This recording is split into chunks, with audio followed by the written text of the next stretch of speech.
우리 함께 전도서를 계속해서 묵상하면서 우리의 삶 가운데 하나님께서 행하시는 그러한 일들과 또 우리에게 허락하는 그런 모든 순간들, 그리고 우리의 인생 자체가 하나님 손에 있고 또 하나님의 계획 가운데 있다라는 그러한 사실들을 전도서 기자는 계속해서 이야기하고 있습니다. 그 가운데 오늘 이야기하는 것은 그 내용 자체가 보니까 나라와 민족, 정부, 정치, 또 나라를 다스리는 왕에 대한 그러한 이야기들을 하고 있습니다. 2절에서부터 5절의 말씀을 보면 내가 권하노라 왕의 명령을 지키라 이미 하나님을 가리켜 맹세하였음이니라. 하나님께서 왕을 세우시지 않았습니까? 왕을 세우실 때 하나님께서 직접 이렇게 기름 부어 세우신다라는 것을 우리는 구약 성경을 통해서 잘 알고 있죠.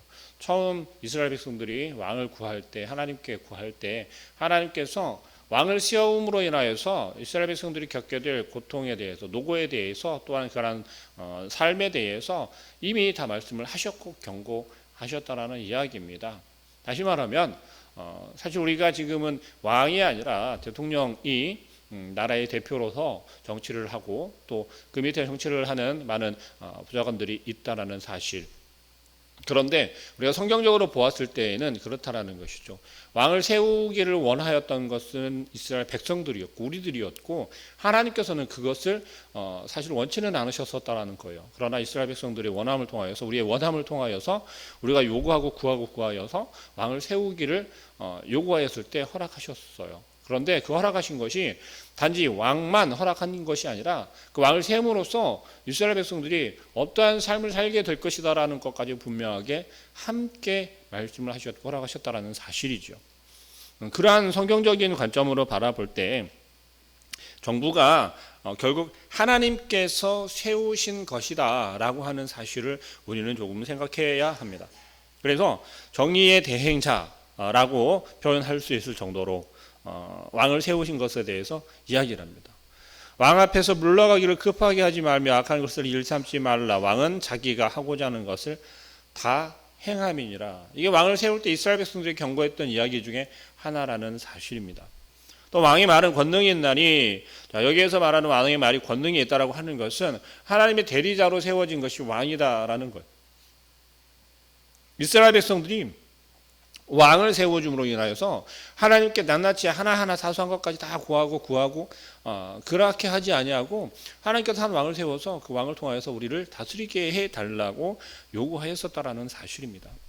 누가 그에게 이르기를 왕께 무엇을 하시나이까 할 수 있겠느냐는 말입니다. 명령을 지키는 자는 불행을 알지 못하리라. 지혜자의 마음은 때와 판단을 분별하나니. 신약의 가르침과 같이 사람은 정부와 권위를 인정하고 복종해야 한다라고 그렇게 이야기를 하고 있습니다. 신약의 가르침이라고 하는 것이 로마서 13장에도 이야기하고 있고 디도서 3장 또 베드로전서 2장에서 각각 이야기하고 있습니다. 정부가 가지고 있는 어떤 목적이라고 할까요? 그러한 것은 공의를 시행하는 것이죠. 공의를 시행하는 것. 9절 말씀 보면 내가 이 모든 것들을 보고 해 아래에서 행하는 모든 일을 마음에 두고 살핀즉, 우리의 인생 속에서 우리의 삶 속에 주어진 어떤 지위라든지 혹은 권력이라든지 그런 것들을 남용해서 내 마음대로 사용해서 악을 행하는 일도 당연히 일어난다는 사실이에요. 자연스럽게 너무나도 일어난다는 사실입니다. 근데 그것이 불복종하는, 무엇에 대한 불복종입니까? 정부에 대한, 나라에 대한 불복종하겠다라고 하는 것에 충분한 이유가 되지 못한다라는 것을 이야기하고 있습니다. 왜냐하면 그런 불의에도 하나님은 하나님의 그 섭리와 계획하신 목적을 반드시 성취하시기 때문에 그렇습니다. 자, 중요한 것은 이 시기, 5절 말씀 한번 봅니다. 명령을 지키는 자는 불행을 알지 못하리라. 명령을 지키지 않은 불행을 알지 못하는데 지혜자의 마음은 때와 판단을 분별한다라고 이야기합니다. 때와 판단을. 하나님의 때를 헤아릴 수 있는 지혜가 있어야 한다라는 사실이에요. 하나님의 계획과 그 때에 대해서는 그 때에 대해서 알지 못하는 우리 인간들, 그러한 사람들에게는 어떤 삶이 어떤 것이 주어진다라는 것을 6절부터 이야기합니다. 무슨 일에든지 때와 판단이 있으므로 사람에게 임하는 화가 심함이니라.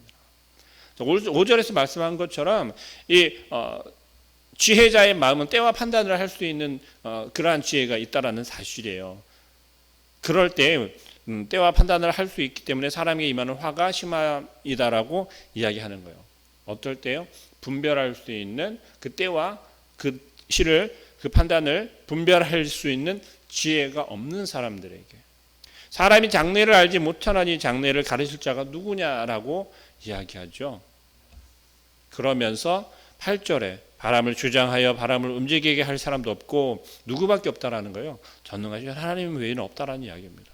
죽는 날을 주장할 사람도 없으며 우리의 생명이 우리가 마음먹은 대로 장수하고 싶으면 장수하고 빨리 가고 싶으면 빨리 죽을 수 있는 것이 아니라는 사실이에요. 하나님께서 우리에게 각각 정한 날수가 있다라는 사실입니다. 전쟁할 때를 모면할 사람도 없으니 약이 그의 주민들을 건져낼 수는 없느니라. 분명하게 이야기하지 않습니까? 권력의 남용과 또한 악한 자가 영예로운 것, 영예를 얻고 살아가는 것, 또 악한 일에 대한 공의가 제대로 시행되지 아니하는 것, 부조리가 있는 것. 이 부조리를 이야기할 때 지금 우리가 이 시대를 살아가는 우리들에게는 너무나도 그것이 눈에 확연하게 보일 때도 있고 너무나도 만연해져 있다는 사실이죠. 그런데 중요한 것은 그 가운데에서도 하나님을 경외하는 사람은 형통한 삶을 산다라고 분명하게 이야기합니다. 12절 말씀 한번 봅니다. 죄인은 100번이나 악을 행하고도 장수하거나 또 내가 노니 하나님을 경외하여 그를 경외하는 자들은 잘 될 것이라. 12절 말씀에서 성경 말씀에서 분명하게 이야기하고 있다는 사실입니다. 이렇게 말하는 전도자가 여전히 하나님의 섭리 가운데 먼저 사랑과 지혜가 풍성하신 하나님께 하나님의 나라와 그 일을 구할 때 그러한 자들에게 어떻게 하신다고요? 그를 경외하는 자들은 잘 될 것이다라고 하나님의 선물을 하나님의 능력을 그 사람들에게 하나님 경외하는 자들에게 무한하게 부어주시고 부조리한 세상 가운데서도 복을 누리게 하신다라는 사실. 그것을 성경 말씀에서는 분명하게 이야기하고 있습니다. 이렇게 말하는 전도자가 여전히 하나님의 섭리 가운데에는 해결할 수 없는 신비들이 존재한다는 사실, 하나님의 섭리 가운데 우리가 이해할 수 없는 일들이 있다라는 사실, 그것을 인정해야 한다고 말하고 있습니다. 우리는 사실 그것을 이 기적 같은 일이야라고 하면서 하나님의 일하심을 인정하는 것이 아니라 하나님의 섭리를 인정하는 것이 아니라 그냥 어찌어찌 하다가 우연히 희한한 일이 생긴 것처럼 그렇게 치부할 때가 많이 있습니다. 17절 말씀 보겠습니다. 내가 하나님의 모든 행사를 살펴보니 해 아래서 행해주는 일을 사람이 능히 알아낼 수 없도다. 우리가 이 땅을 살아가면서 우리들의 삶 속에서 인생 속에서 일어나는 되어지는 일들을 바라보니까 그 어떤 것도 능히 이해하거나 알아낼 수 있는 게 없더라고 전도서 기자는 이야기를 합니다. 우리가 그것을 모든 것을 다 설명하라고 하죠. 그러면서 우리가 살아가면서 과학이 발달하고 지구과학이 발달해서 그것으로 하나님의 창조한 창조 세계를 설명하려고 노력들을 많이 하죠. 파헤치고 있지 않습니까? 그러면서 등장하는 것이 진화론이고 또 등등. 그러나 우리가 욥기를 묵상하지 않았습니까? 욥기서 28장에서도 이야기합니다. 욥도 그 지혜를 추구하고 알고자 했어요. 그러나 다시 고백하는 것은 오직 하나님만이 그 길을 아신다라고 고백하고 있다는 사실입니다. 그러므로 저를 경외함이 곧 지혜이고 악을 떠남이 명철이라고 욥기서 28장 28절에서 이야기한 것처럼 오직 우리 인간은 하나님께서 주시는 하나님께서 계시하시는 하나님께서 알게 하시는 만큼만 알 수 있다라는 사실입니다. 근데 우리는 그 이상을 알고자 하고 그 이상을 알려고 노력한다라는 사실이죠. 오늘 본문에서 8장에서 이야기하고 있는 이 땅을 살아가면서 우리가 맞닥뜨리게 되는 우리의 삶 속에서 드러나게 되고 보여지고 또 우리가 그 속에 들어가게 되는 그러한 부조리들, 근데 그런 것들은 아무것도 아닌 것처럼 혹 못 본 척 넘겨버리고 나만 괜찮으면 나만 즐거우면 된다라고 그렇게 가르치고 있는 것이 아니라는 사실이에요. 요즘 우리가 살아가면서 이 땅을 살아가면서는 어떻습니까? 나만 괜찮으면 돼. 내 손에 흙만 묻지 않으면 돼. 내 몸에 먼지만 묻지 않으면 돼. 라고 하는 식의 삶을 살아가는 게 너무나도 만연해져 있습니다. 세상의 부조리가 마치 내가 풀어야 할 숙제인 것처럼, 내가 해결해야 할 문제인 것처럼, 혹은 내가 그 부조리에 대해서 그 의미를 다 알아야 하는 것처럼 생각하지 말라는 것이에요. 왜요? 그 가운데에도 하나님의 섭리하심이, 하나님의 일하심이 있다라고 성경에서는 이야기를 하고 있습니다.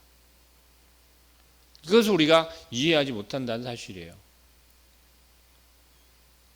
우리는 그런 부조리함을 모두 이유가 있다라고, 그 이유에 대해서 이해할 수 없고 설명할 수조차도 없습니다.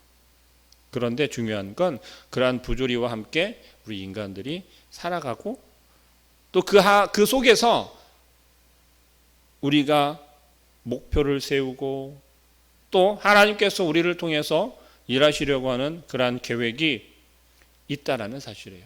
그리고 하나님의 방법으로 우리를 살아가게 하시고 이끌어 가신다라는 그러한 사실을 오늘 성경에서는 이야기합니다.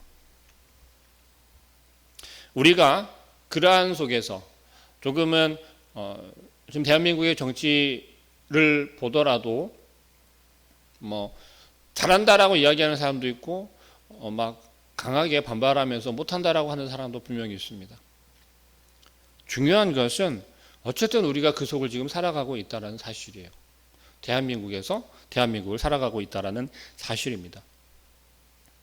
그 속에서 우리는 어찌 해야 하겠습니까? 우리가 그것을 그들의 뜻이 잘못되었다, 그들이 말하는 것을, 그들이 행하는 것들이 잘못되었다라고 하면서 당장에 쫓아 나아가서 그들을 끌어내릴 것처럼 그렇게 해야 하는 것이 옳겠습니까? 아니면 그 가운데서도 하나님의 뜻을 찾으며 우리가 어찌 해야 할 바를 먼저 구하는 것이 우선이겠습니까? 성경에서 분명하게 이야기하는 것이 이렇습니다. 그 가운데서도 우리의 영역을 지키고, 영역을 지킨다라는 것이 우리의 바운더리 가운데서 우리가 해야 할 일들을 우선으로 성실하게 이행하라는 사실입니다. 그렇게 할 때 하나님께서는 하나님의 일하신 가운데서 우리가 지켜야 하고 우리가 누릴 수 있는 것들을 허락해 주시고, 그리고 그 일들을 통하여서 하나님께서 악한 자들은 심판하시고 또 하나님의 말씀에 순종하며 그것을 지키는 자들에게는 복을 더하여 주신다라고 오늘 성경에서는 이야기를 하고 있습니다. 그리고 사뭇 자칫 내가 그것을 다 아는 것처럼, 그것을 다 이해하고 내 생각이 옳은 것처럼 그렇게 지혜 없는 자처럼 행동하지 말라고 성경에서는 가르치고 있습니다.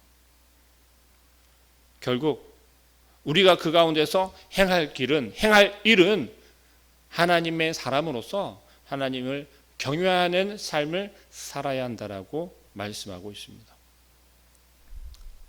때로는 불의하고 때로는 부조리하고 때로는 내가 피해를 입고 슬퍼하고, 그러나 한쪽에서는 또 즐거워하고 기뻐하는 그러한 우리의 삶이 교차하면서 우리가 무엇을 바라보아야 하겠습니까? 하나님의 일하심을 볼 수 있어야겠습니다. 그리고 그것을 하나님께서는 그런 깊은 뜻이, 그런 세밀한 계획을 가지고 계셨다라는 것을 시간이 지나고서야 우리는 깨달아 알 수 있게 된다라는 사실이죠. 그렇다면 그 시간에, 그때에 우리는 어찌 해야 하겠습니까? 하나님의 경외함을 게을리하지 아니하고, 하나님 예배함을 게을리하지 아니하고, 하나님의 말씀을 사모함을 게을리하지 아니하는 지혜로운 자가 되어야 하지 않겠습니까? 내 삶이, 나의 삶의 터전 바운더리 안에서 내가 지켜야 할 것, 내가 잃어버리지 말아야 할 것이 무엇이겠습니까? 하나님을 향한 하나님의 경외함 아니겠습니까? 나와서 한 자리에 모여 예배하지 못할 때에 그러면 예배를 놓으라는 이야기가 아니지 않습니까? 있는 처소에서 하나님을 예배해야 하지 않습니까? 있는 처소에서 더 간절히 하나님을 예배하고 더 말씀을 사모하고 더 엎드려 기도해야 하지 않겠습니까? 옳다구나, 이때가 예배를 조금 쉴 때구나, 말씀을 좀 멀리 해도 괜찮을 때구나, 내 안전을 내 건강만을 생각해야 될 때구나 라고 여기는 것이 아니라는 사실이에요. 우리의 마음 가운데 오늘 전도서를 통하여서 말씀하시는 것은 우리의 삶이, 지금 우리의 환경이 너무나도 부주의함 가운데, 억울함 가운데 내밀려 있다라고 여겨지십니까? 그럴 때 다시 한번 우리의 눈을 감고 하나님을 바라볼 수 있기를 소망합니다. 하나님, 내가 어찌하여야겠습니까? 지혜를 주십시오. 무엇을 해야 할 때입니까? 알게 하시고 그것을 또 행할 수 있도록 믿음도 허락하여 주시고, 하나님께서 주시는 그 지혜로 우리가 어려운 시간들을, 순간들을, 또 힘든 시간들을 잘 이겨낼 수 있고 감당해낼 수 있게 해달라고 기도할 수 있는 오늘 이 시간 또 오늘 하루의 삶이 되어질 수 있기를 주님의 이름으로 축복합니다. 기도하겠습니다.